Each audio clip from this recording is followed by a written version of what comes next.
나는 지금 어디에 있습니까? 나는 어디에 있는가에 대해서 함께 말씀 나누겠습니다. 성경을 제대로 이해하려면 우리가 읽은 본문이 어떤 상황에서 썼는가에 대해서 당시의 상황의 배경을 알면 훨씬 성경의 말씀이 잘 들어오고 은혜가 됩니다. 오늘 본문의 주인공은 엘리야라는 예언자, 선지자입니다. 이분이 사역할 때 당시는 어떤 상황이냐면 이스라엘 백성들이 애굽을 탈출해서 40년 동안 광야 생활하다가 하나님이 약속한 젖과 꿀이는 땅에 들어가서 유목민의 삶을 살다가 농경 문화로 바뀌었습니다.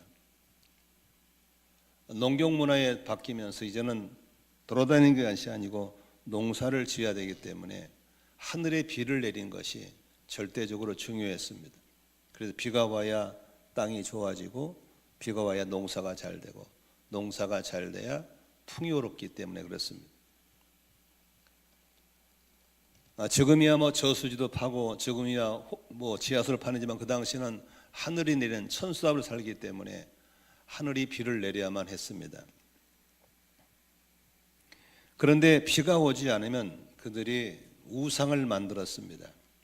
바알이라는 우상을 만들어서 비를 내리게 하고 풍요케 한다라는 우상을 만들었고, 아세라라는 우상을 만들어서 우리는 즐겁게 행복하게 살아야 한다. 풍요와 쾌락이라는 이름하에 바알과 아세라는 우상을 섬겼습니다. 하나님의 가장 싫어하는 우상 숭배할 때 하나님은 그들에게 더욱더 하늘을 꽁꽁 닫고 비를 내리지 않았습니다. 그들은 그럴수록 더 극렬하게 우상을 섬기고 그렇게 백성들이 하나님과 등지는 삶을 살고 있었습니다. 다시 말하면 하나님과 악순환의 관계를 만들어가고 있었습니다. 그때 하나님은 진노하셔서 3년 반 동안 가뭄이 들게만 피 한 방울 안 줍니다. 갈수록 가난해지고 갈수록 어려워질 때 그들은 더 갈수록 극렬하게 우상을 섬기고 극렬하게 하나님의 싫어하는 일들을 했습니다. 그럴수록 하나님은 점점 더 진노하셨습니다. 이런 시대적인 상황에서 하나님께 붙잡혀서 아주 멋있게 쓰임받은 사람이 누구냐면 엘리야라는 사람입니다. 오늘 읽은 19장과 18장 이 두 장을 오공하면서 엘리야가 한 세대를 살면서 얼마만큼 크게 위대하게 쓰임받는 전성기가 있었습니다. 그런데 그의 삶도 롤러코스터처럼 이렇게 전성기도 있었지만 비참한 침체기도 있었습니다. 전성기도 있었고 침체기 있었는데 하나님은 그 사람을 버려두지 않고 다시 회복을 시킵니다. 그래서 그의 삶은 오르락과 내리락이 연속된 삶의 여정을 오늘 두 장에서 보여주고 있습니다. 저는 오늘 이 엘리야가 경험했던 전성기, 침체기, 회복기를 보면서 우리의 삶에도 얼마나 살지 모르지만 전성기가 있기를 바라고, 또 때로는 침체기가 올 수도 있고, 그렇다고 인생이 끝나는 것이 아니고 다시 회복기를 경험할 수 있는 그런 롤러코스터 같은 삶을 우리가 살아가고 있다는 사실을 보면서 전성기를 희망하신 분은 어떻게 하면 전성기가 가는지, 침체기를 안 가고 싶으신 분들은 왜 침체기에 빠졌는지, 혹시 침체기에 빠지신 분들이라면 어떻게 회복으로 가는지를 살펴보면서 오늘 은혜를 나누고자 싶습니다. 첫 번째로 엘리야가 경험한 굴곡진 삶의 여정 가운데 경험한 세 가지 모습입니다. 그것은 나라가 어려울 때 하나님의 강한 용사로 쓰임받는 전성기적인 엘리야를 볼 수 있습니다. 여러분, 항상 나라가 어려울 때 충신이 나오는 겁니다. 어렵지 않을 때는 다 비등합니다. 그래서 우리가 위기가 올 때 그때가 하나님이 우리를 쓰시려는 기회라는 사실을 꼭 기억했으면 좋겠습니다. 나라가 아주 어려울 때 백성들은 점점 더 극렬하게 우상을 섬기고 하나님은 점점 더 진노하셔서 하늘을 꼭꼭 닫아버리고, 그래서 하나님과 택한 이스라엘 백성은 아주 갈등 구조로 가고 있을 때 그때 엘리야가 하나님의 붙잡혀서 최고의 전성기를 맞이합니다. 그의 전성기는 어땠습니까? 18장에 보니까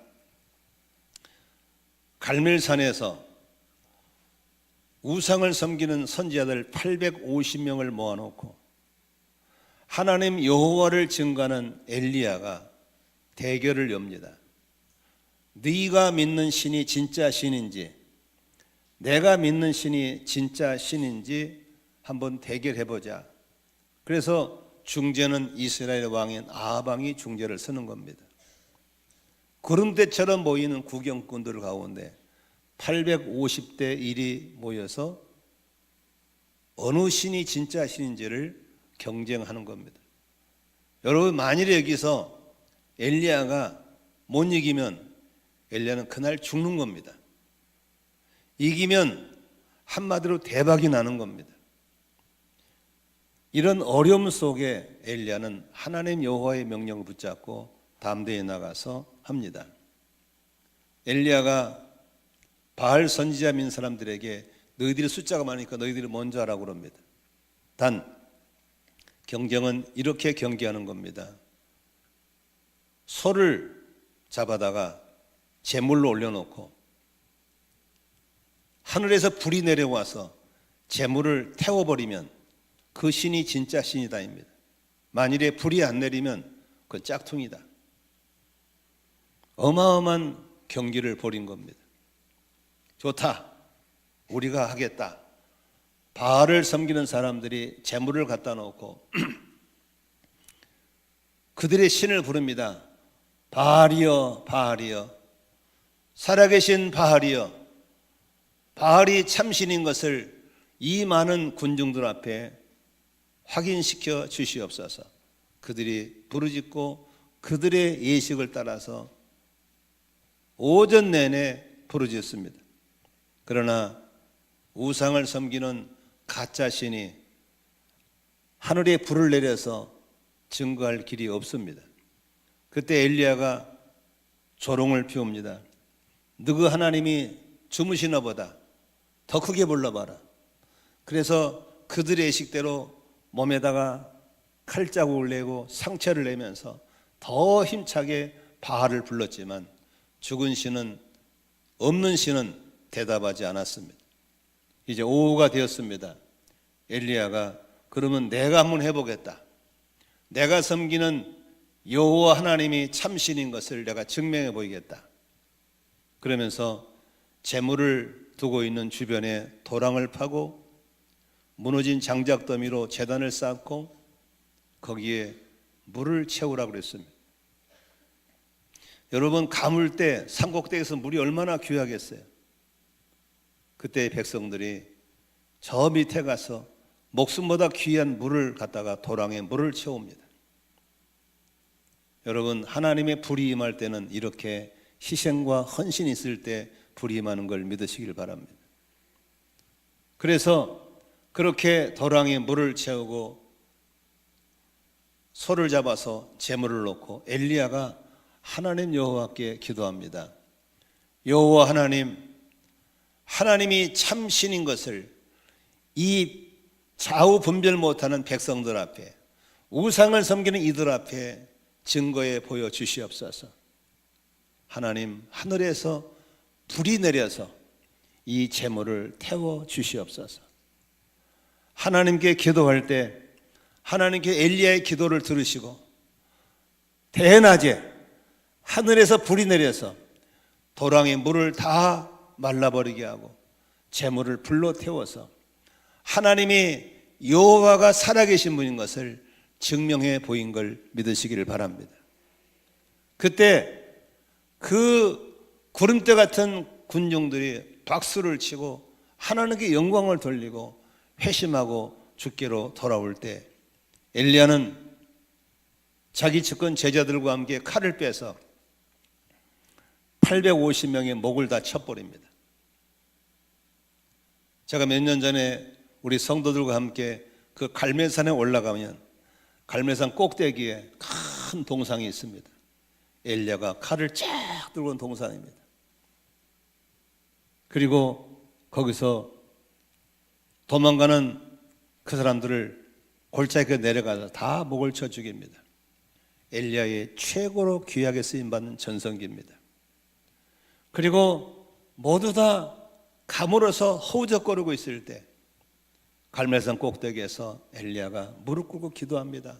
하나님, 이 백성들에게 비를 내려 주십시오. 비를 내려 주십시오. 쨍쨍쨍 하늘을 빛을 보고 기도합니다. 7번을 기도했을 때 저기 지중해 건너편에 손바닥만한 구름이 보입니다. 하나님의 응답의 사인이었습니다. 그때 엘리야가 아합 왕에게 큰 장대비가 내리고 있으니 빨리 집이 돌아가라고 합니다. 여러분, 손바닥만한 구름 보고도 장대비가 올 걸로 믿는 이 엘리야의 믿음을 통해서 7번 무릎 사이에 머리를 차박 기도했던 엘리야의 기도를 통해서 3년 반 동안에 가뭄이 그치고 장대비가 쏟아진 걸 믿으시기를 바랍니다. 이렇게 엘리야는 자신의 삶에 크게 귀하게 아름답게 쓰임받은 전성기가 있었습니다. 여러분의 전성기는 언제인지요? 아직 안 오셨다면 여러분의 전성기가 올 수 있기를 주의 이름으로 축원합니다. 우리 살아있다고 하는 것은 우리는 그런 전성기를 꿈꾸고 기대하고 있는 것입니다. 그런데 그런 엘리야도 인생의 비참한 침체기를 맞습니다. 오늘 본문에 보니까 그렇게 선지자를 850명의 목을 쳤다는 말을 듣고 아합 왕의 부인 이세벨이 아주 무상 숭배자였거든요. 왕의 부인이 자기 선지자를 죽였다고 24시간 이내에 엘리야의 목을 치겠다고 공고문을 내리고 죽이겠다고 선포했습니다. 사스리스포란 권력을 가진 이세벨의 말을 듣고 엘리야는 두려워서 광야로 도망갑니다. 그리고 가시떨기 나무 밑에서 죽기를 구하고 부정적인 말을 하고 좌절해 있는 것을 볼 수 있습니다. 오늘 본문에 보니까 이것은 엘리야는 우울증이었습니다. 죽기를 구하고 부정적이고 낙심하고 좌절한 건 다 우울증의 증상들입니다. 건강도 잃어버리고 그렇게 대단했던 박수치던 군중들의 함성 소리는 오래가지 않습니다. 왜 무대에서는 연예인들이 자꾸 마약을 하고 자살한지 아십니까? 군중들의 한호 소리는 오래가지 않습니다. 엘리야는 그런 침체기에 빠져서 그런 정신적인 질환에 걸려서 매우 힘든 시간을 보내고 있었습니다. 혹시 오늘 설교를 듣는 여러분 가운데도 그렇게 내 인생의 가장 어려운 침체기를 겪고 있을 수도 있다는 사실입니다. 엘리야도 그랬듯이 누구나 살아가면서 정상만 있을 수는 없는 겁니다. 이렇게 힘든 계곡을 통과할 때도 있다는 사실을 기억하시기를 바랍니다. 그런 엘리야에게 하나님께서는 죽으라고 내비두지 않고 우울증에 빠져라고 내비두지 않고 자살하라고 내비두지 않고 천사를 보내셔서 먹게 하고 마시게 하고 어루만져 주고 회복시켜서 다시 한번 사명의 산 호렙산으로 가게 하시는 하나님을 경험하게 됩니다. 엘리야는 이렇게 전성기와 침체기와 회복기를 경험하게 되는 것입니다. 혹시 지금 여러분들은 어느 시점에 있는지 자기 자신을 점검해 보시기를 바랍니다. 지금 나는 전성기에 있는지, 나는 침체기에 있는지, 나는 회복기에 있는지, 나는 지금 어디쯤 있는지 나의 현 주소를 찾는 것이 굉장히 필요하다고 하는 것입니다. 나뿐만이 아니고 내 주변에 있는 가족들, 내 친한 친구들, 우리 지체들 중에서 그들은 지금 전성기인지 침체기인지 회복기인지를 돌아보면서 우리는 그에게 필요한 위로와 격려, 도움으로 섬길 수 있게 될 줄로 믿습니다. 지난주에 설교를 통해서 자존감을 찾아서 우리가 다시 한번 회복기로 들어가기를 바라고, 회복을 지나서 다시 한번 전성기로 올라갈 수 있기를 바라고, 우리의 삶이 그렇게 비참하게 살다가 비참하게 끝나는 사탄 마귀가 좋아하는 삶이 아니라 하나님께 영광을 돌리는 그런 전성기의 삶으로 나아가야 될 줄로 믿습니다. 나의 삶이 전성기가 되기를 원하시면 아멘 하십시다. 혹시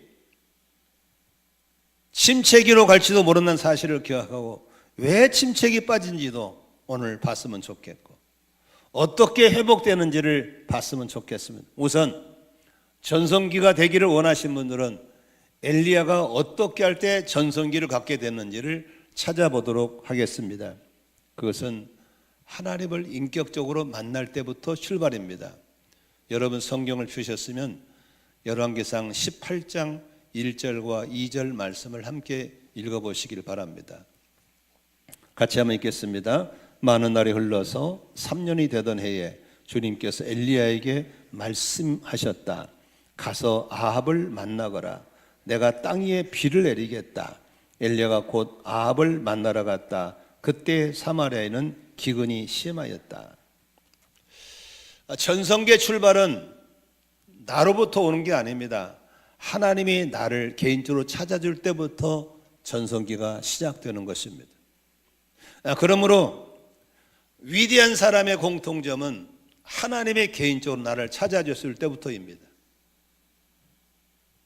예배를 드리다가, 찬양을 부르다가, 말씀을 보다가, 기도를 드리다가 하나님을 인격적으로 만날 때부터 여러분의 전성기의 출발은 시작되는 겁니다.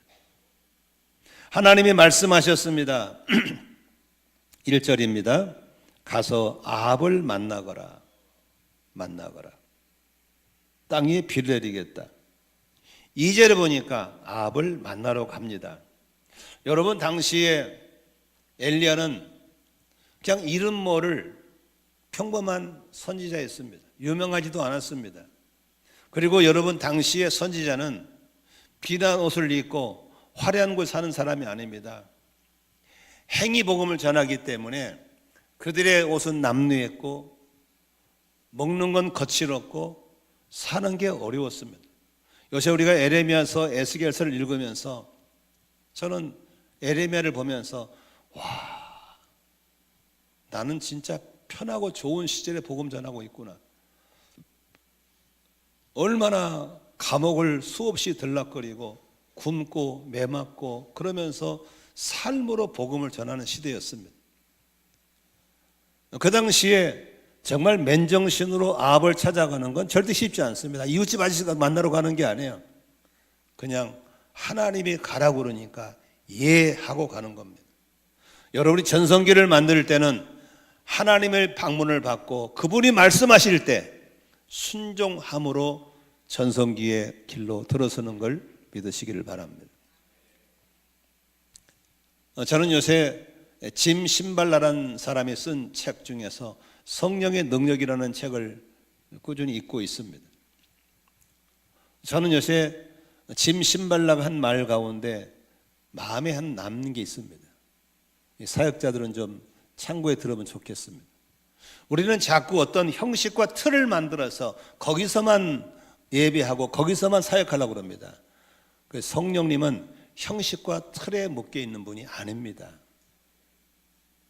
우리는 형식과 틀 안에서 주님이 일하기를 원하고 그런 분 아닙니다. 때로는 형식과 틀을 깨고 나올 때부터 하나님께서 무한한 능력을 풀어놓으실 줄로 믿습니다. 그러므로 내가 정해놓은 형식과 틀, 우리가 형식과 틀 안에서 거기서만 숨 쉬면 주님이 일을 못 하십니다. 몇 번 묻고 확인해서 이게 주의 뜻이라면 형식과 틀을 깨고 나올 때 기적이 일어날 줄로 믿습니다. 아합은 당시에 대단한 왕이었습니다. 절대 권력자였습니다. 남루한 옷을 입고 광야에서 비천하게 살아가는 엘리야가 그를 만나라고 하는 것은 하나님의 말씀이기 때문에 절대 순종하겠다는 결심에서부터 전성기가 시작된 걸 믿으시기를 바랍니다. 우리의 삶 속에 나도 하나님께 한번 그렇게 멋있게 크게 귀하게 쓰임 받고 싶은 그런 전성기를 원하신다면 주님을 개인적으로 만나는 시간을 자주 가지시기를 바랍니다. 말씀 묵상을 놓치지 마세요. 매일 정기적으로 기도하는 정시 기도를 빼먹지 마세요. 저는 하루에 3차례 기도합니다. 아침에 눈 뜨면 절대로 발바닥이 땅에 닿기 전에 무릎 꿇고 하루를 시작합니다. 낮에 정시 기도 1시간 이상 방언으로 기도하면서 기도합니다. 저녁에 잠들기 전에 절대로 그냥 벌렁 눕지 않습니다. 기도합니다.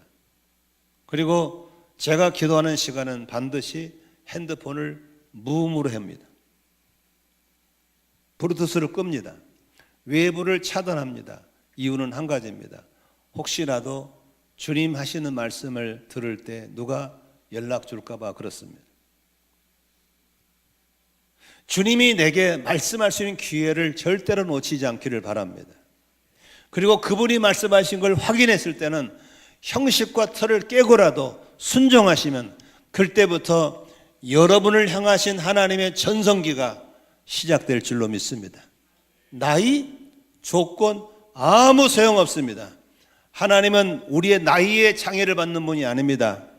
하나님은 우리의 조건에 장애를 받는 분이 아닙니다. 지혜가 부족하면 그분이 지혜 주실 것이고 능력이 부족하면 그분이 능력을 주실 것이고 돈이 필요하면 그분이 돈을 주실 것이고 그분이 다 주실 줄로 믿습니다. 여러분, 삼손에 쓰임하는 당나귀 턱뼈가 특별한 뼈가 아닙니다. 똑같은 당나귀 턱뼈입니다. 그러나 누가 쓰시냐에 따라서 다른 겁니다. 모세의 지팡이가 특별한 재질의 지팡이가 똑같은 지팡이입니다. 그러나 누가 쓰냐에 따라서 달라지는 걸 믿으시기를 바랍니다. 우리는 이러니까 안 돼요, 저러니까 스스로 묶어놓고 주님이 일을 못하시게 하고 있습니다.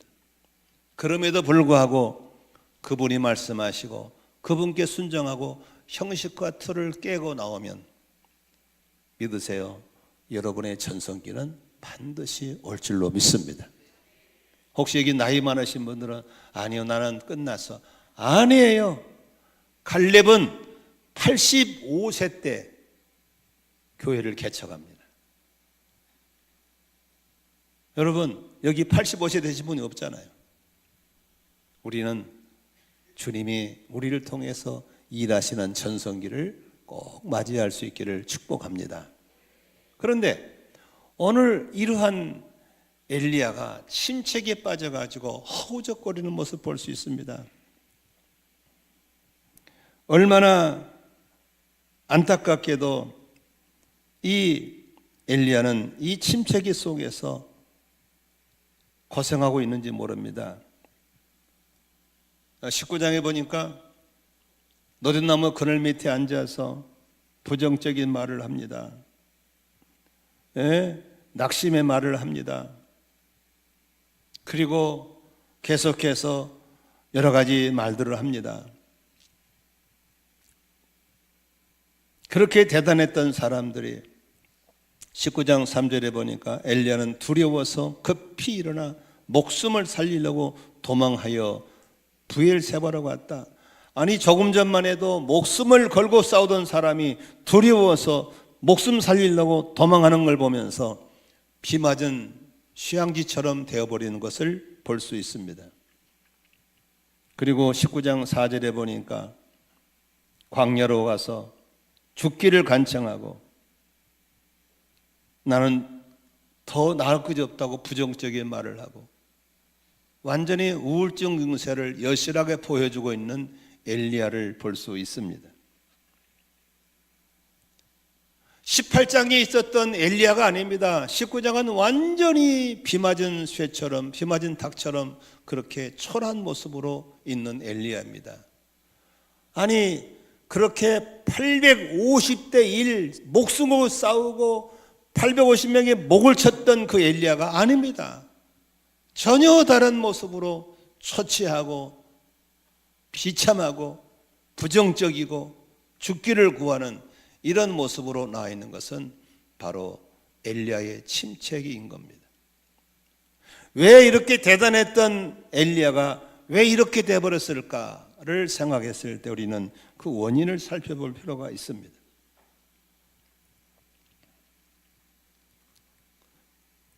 육체의 한계를 아셔야 됩니다. 몸의 한계, 몸을 잘 다스릴 수 있는 게 필요합니다. 그러기 위해서는 욕심과 열심을 구별하셔야 합니다. 여러분들은 돈 벌려고 목숨을 걸죠.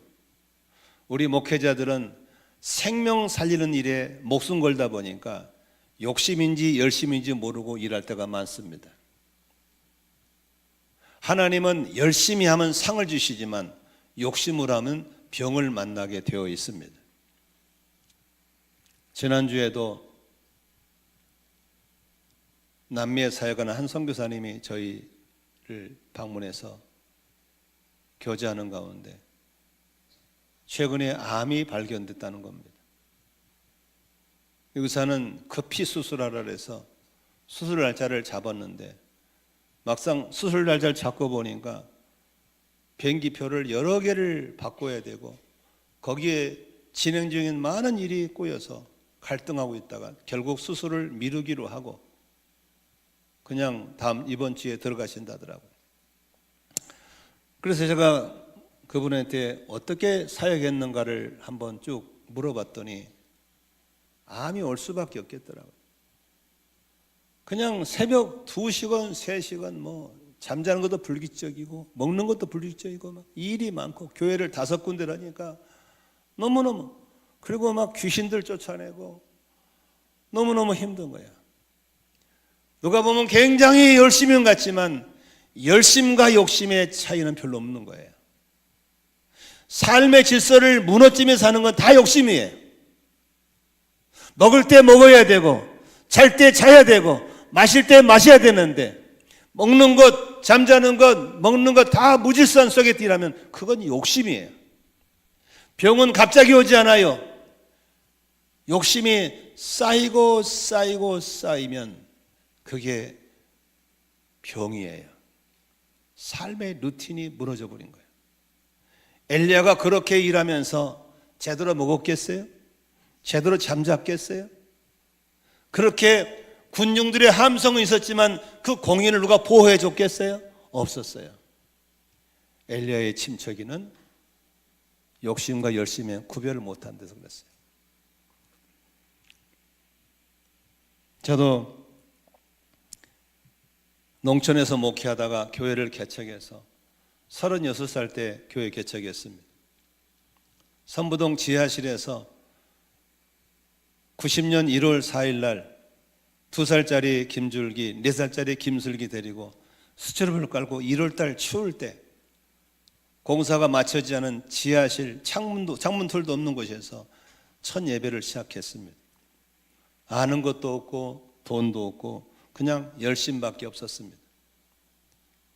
정말 영혼 구원을 위해서 열심히 차량 운전 내가 있습니다. 찬송인도 내가 했습니다. 설교 내가 했습니다. 교회 청소 다 내가 했습니다. 차량 운전에 가장 혜택을 많이 본 분 배종옥 권사님, 김진도 김진우입니다. 처지동까지 새벽기도 차 제가 했습니다. 정말 열심히 했습니다. 그래서 한명동 모아지니까 그 재미로 열심히 하고, 그러다가 5년이 지난 41살 때 쓰러졌습니다. 그래서 여러 병원을 다니면서 확인해 본가 병명이 탈진이었으나 번아웃이었습니다. 6개월 동안을 단을 못 쓰고 헤매다가 다시 회복돼서 또 열심히 했습니다.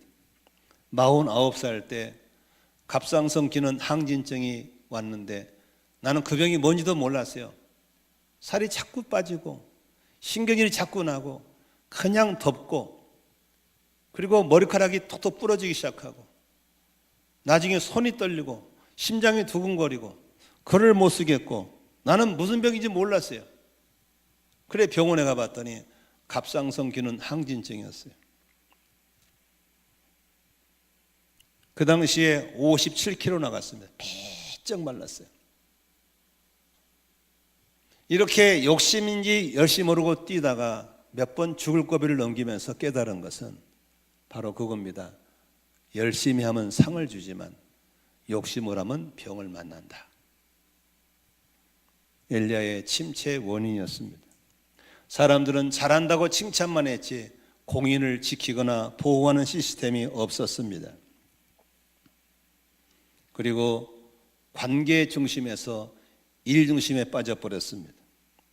오늘 한 푼 더 벌겠다고, 적금 놓겠다고, 빚 갚겠다고 밤과 낮 없이 뛰는 사람들 잘 들으세요. 반드시 죽습니다. 침체에서 못 나옵니다. 약 먹는다고 솟아난 혹을 잘라낸다고 낫는 게 아닙니다. 무너진 삶의 루틴을 회복해야 될 줄로 믿습니다. 엘리야는 이래서 침체기에 빠졌습니다. 지금 우리나라는 겉으로는 세계 경제 대국의 10위권이라고 자랑하지만 들여다보면 국민들 대부분이 병들었습니다. 갈수록 병원은 크게 짓고 이름 모를 병들은 그렇게 생겨나고,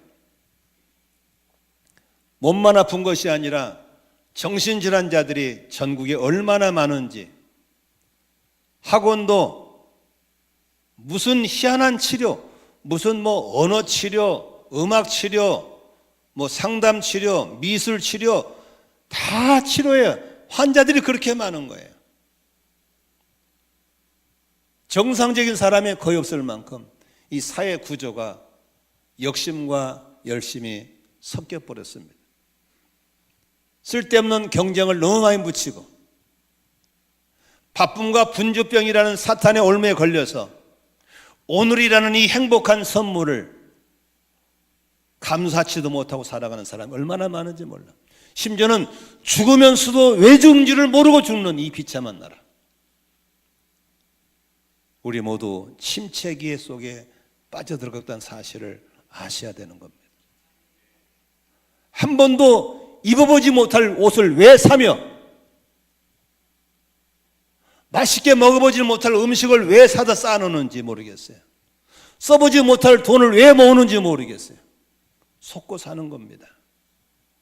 침체기에 빠지신 분들은 원인 분석을 잘 하시기를 바라고, 이 침체기에 안 빠지기 원하신 분들은 오늘 엘리야를 통해서 이 침체기에 빠지지 않기를 주의 이름으로 축원합니다. 그런데 엘리야는 어떻게 회복되었습니까? 여러분, 부부지간도요, 아프면 처음에 몇 번은 자기야 여보 걱정하지만요, 장기 입원하면요 부부도 소용없어요. 부모 형제 소용없습니다. 아프면 나만 억울하고 나만 서러운 거예요. 더군다나 엘리야는 가족이 없잖아요. 너던 밑에서 죽기를 허우적거리고 있을 때 엘리야를 찾아가신 분이 누군지 아세요? 하나님이에요. 우리 회복의 주체는 하나님이신 걸 믿으시길 바랍니다. 하나님이 찾아갑니다. 그리고 하나님이 엘리야를 찾아가셔서 어떻게 회복하신지 아시겠어요? 하나님께서 엘리야에게 주신 것은 19장 6절입니다. 같이 한번 읽겠습니다. 엘리야가 깨어보니 그의 머리맡에는 뜨겁게 달군 돌에다가 구워낸 과자와 물 한 병이 놓여 있었다. 그는 먹고 마신 뒤에 다시 잠에 들었다. 하나님이 엘리야에게 주신 첫 번째 것은 까마귀 천사를 통해서 그에게 떡과 물을 보내줬습니다. 음식을 보내줬습니다. 그래서 엘리야는 그것을 먹고 그걸 마시고 잠을 잤다고 했습니다. 침체에서 벗어난 가장 첫 번째 회복의 비결은 제대로 잘 먹는 것이고 제대로 잘 마시는 것이고 깊은 잠을 자는 것이 회복의 비결인 걸 믿으시길 바랍니다. 링게르 주사 맞고 째고 꾸매고 입원시키는 거 좋은 게 아닙니다. 회복은 잘 먹고 잘 마시고 잘 잘 때부터 출발되는 것입니다. 히포크라테스라는 의사의 아버지가 그런 말을 했습니다. 음식으로 못 고치는 병은 의사도 못 고친다고 그랬습니다. 나는 지금 무엇을 먹고 있는지, 무엇을 마시고 있는지, 그리고 나의 수면 질과 양은 어떤지를 점검해 보시면 여러분이 침체에서 회복으로 나오는 길이 보일 줄로 믿습니다. 일본 사람들이 세계적으로 장수가 제일 많거든요. 일본 사람들의 특징은 배 나온 사람이 별로 없어요. 일본 사람들은 그냥 구시지 백세는 기본으로 삽니다. 근데 비결이 있어요. 전 세계에서 수면량이 가장 많은 나라가 일본이에요. 여러분은 하루에 몇 시간씩 주무세요? 저는 침체기 빠질 때 잠 적게 자고 일하는 게 자랑스러운 줄 알았어요. 저는 5시간 이상 자면은 그건 타락으로 알았어요. 지금 생각하면 얼마나 바보짓인지 모르겠어요. 충분한 잠을 주무시는 게 필요합니다.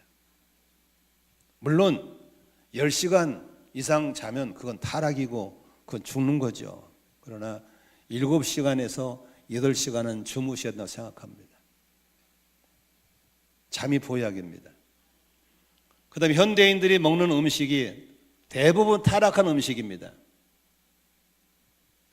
상업지에 빠진 음식이기 때문에 먹은데 도움이 안 되는 걸 너무 많이 먹습니다. 조심하셔야 됩니다. 그래서 하나님은 엘리야를 회복시킬 때 먹고 마시고 충분한 수면을, 세 번째 엘리야를 회복하실 때 7절 보겠습니다. 같이 읽습니다. 시작. 주님의 천사가 두 번째 와서 그를 깨우면서 말하였다. 일어나서 먹어라. 갈 길이 아직도 많이 남았다. 이번엔 일어나서 먹고 또 자기 하면서 그 다음에 하신 말씀입니다. 갈 길이 아직도 많이 남았다입니다. 사명을 깨워주시고 주님께서 위로해 주시는 겁니다. 근데 여기 개역개정 성경에서는 7절을 이렇게 써놨거든요. 여호와의 사자가 또다시 와서 따라합시다. 어루만지며 시작. 하나님이 어루만져 주시는 겁니다. 위로입니다. 위로. 회복에 필요한 건 위로와 격려인 줄로 믿습니다. 주어받고 짜는 것이 아니라 어루만져주고 격려해주고 남은 사명을 향해서 일어날 수 있는 용기를 북돋주는 것이 바로 회복에 필요한 줄로 믿습니다. 부부가 서로 위로하시고 격려하고, 목장에 서로 위로하고 격려하고, 이게 바로 가족 공동체가 해야 될 메시지인 줄로 믿습니다. 말씀을 정리하고 맺고 싶습니다. 나는 지금 어디에 있는지 한번 좀 점검해 보시겠어요? 나는 내 삶의 여정 가운데 전성기가 있었는지, 아니면 전성기를 꿈꾸고 있는지, 나의 삶 속에 침체기는 언제였고 회복기는 언제였는지 보면서 우리 모두 또 한 번의 전성기를 향해서 일어날 수 있기를 축복합니다. 지금 침체기에 빠지신 분들 낙심하지 마세요. 상한 갈대를 꺾지 않으시는 주님께서 다시 한번 여러분들에게 영육이 회복되는 역사가 일어나게 될 줄로 믿습니다. 지금 우리나라는 참 걱정스러울 정도로 안타깝습니다. 대한민국의 빨리빨리 문화는 절대 좋은 문화가 아닙니다. 속도 조절하셔야 됩니다. 목숨은 남의 걸 갖다 쓸 수가 없습니다. 건강은 빌려 쓸 수 없는 겁니다.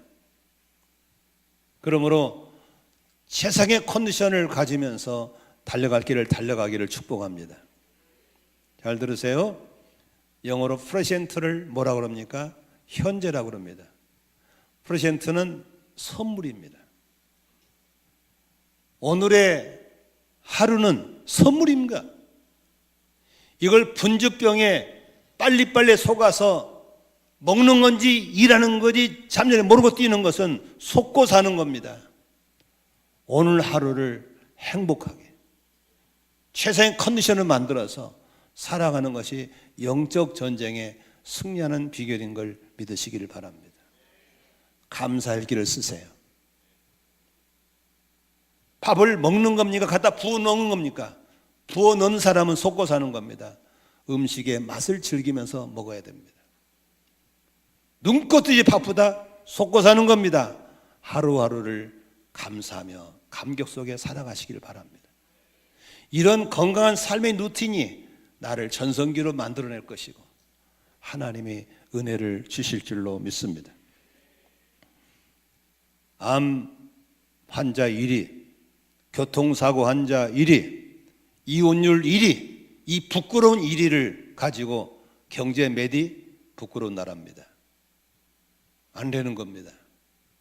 우리나라는 우리 기독교인들부터 정신을 바짝 차리고 이런 세상의 사탄의 문화에 속지 않고 저항할 수 있기를 주의 이름으로 축원합니다.